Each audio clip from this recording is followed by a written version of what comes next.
Popular documentary films have created a misleading impression that World War II battleships were useless and weak, and that mighty aircraft carriers were sinking them easily one by one. In reality, battleships were far more resilient to air attack than many people think, and they could be extremely dangerous if they managed to close the distance on aircraft carriers. During the entire war, only 2 battleships were sunk in the open sea by carrier-based aircraft. And perhaps even more surprising, 2 aircraft carriers were themselves sunk by battleships. It's important to emphasize that we are talking about engagements in the open sea, because a ship caught in harbor is almost a stationary training target with no ability to maneuver or defend itself properly. A World War II battleship was an exceptionally difficult target for carrier-based aircraft, and there were solid reasons for this. Decades of development produced ships with thick armor protecting vital areas such as machinery spaces and ammunition magazines, along with armored decks designed to resist bombs and plunging fire. Their hulls were divided into numerous watertight compartments, helping contain flooding and keeping the ship afloat even after multiple hits. Strong structural design and high reserve buoyancy further increased survivability. Then there was the human element.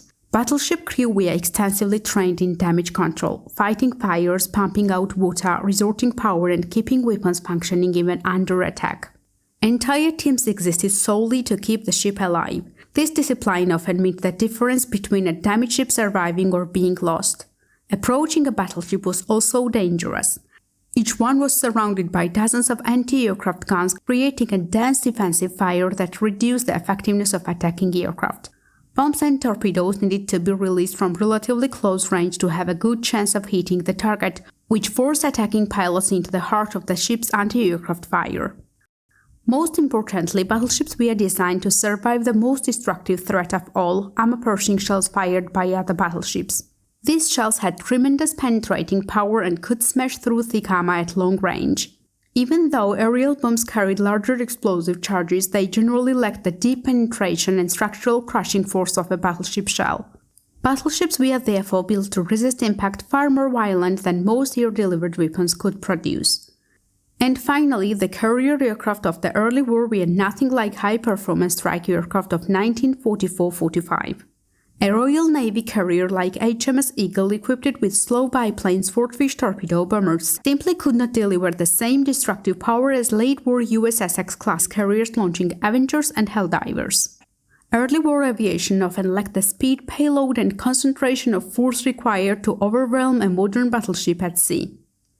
For the first time in history, a fully operational battleship maneuvering in the open sea was sunk by carrier-based aircraft only on October 24, 1944, when less than a year of the war remained.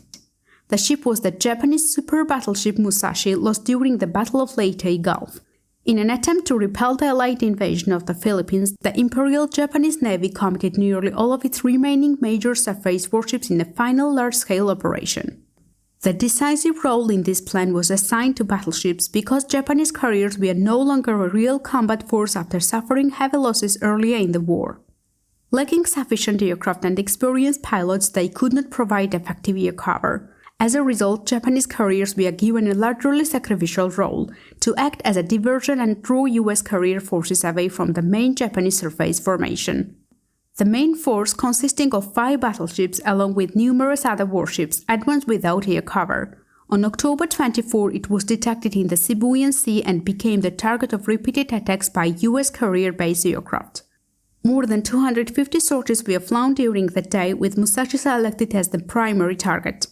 She was attacked continuously over many hours, primarily by relatively small strike groups launched from 6 different US aircraft carriers. The attacks came in successive waves, gradually accumulating damage rather than delivering a single decisive blow.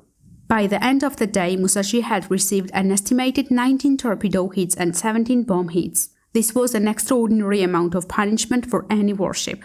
Even the largest and most heavily armored battleship ever built could not endure such sustained damage, and Musashi ultimately sank. The attacks cost the USA carriers 18 aircraft in total.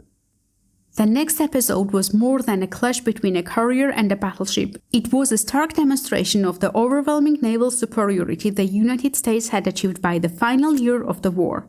On one side stood a single Japanese battleship Yamato, sent on a desperate one-way mission. On the other side loomed an American carrier task force of unprecedented strength capable of launching hundreds of aircraft in coordinated waves. Yamato's final operation, Tango, was a one-way march toward Okinawa. Her orders were to charge toward the American invasion fleet, pitch herself on the island and fight as a stationary fortress until destroyed. On 7 April 1945, Yamato was detected by American reconnaissance long before she could approach Okinawa. Task Force 58 responded with overwhelming force. American carriers launched 386 aircraft which struck the Japanese force in 3 major attack waves. Yamato fought back with every gun she had, her anti-aircraft batteries creating thick defensive fire, but the disparity in strength made the outcome inevitable. Yamato received 10-12 torpedo hits and up to 10 bomb hits, after which she capsized and exploded. Americans lost 10 aircraft. The first case of an aircraft carrier being sunk by battleship occurred much earlier, on June 8, 1940.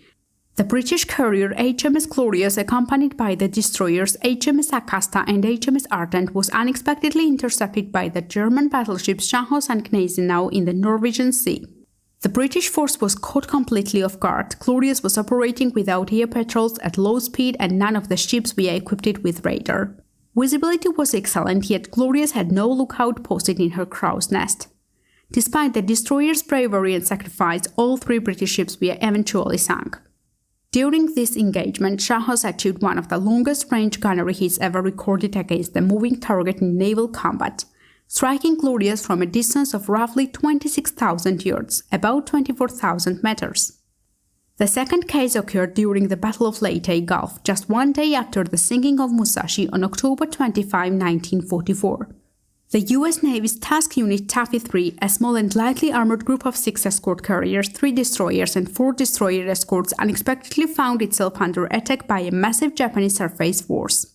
This formation included battleships, cruisers and destroyers with the giant Yamato at its head. In the chaos that followed, the Japanese succeeded in sinking only 1 escort carrier, USS Gambier Bay, which was overwhelmed by multiple heavy-caliber shell hits.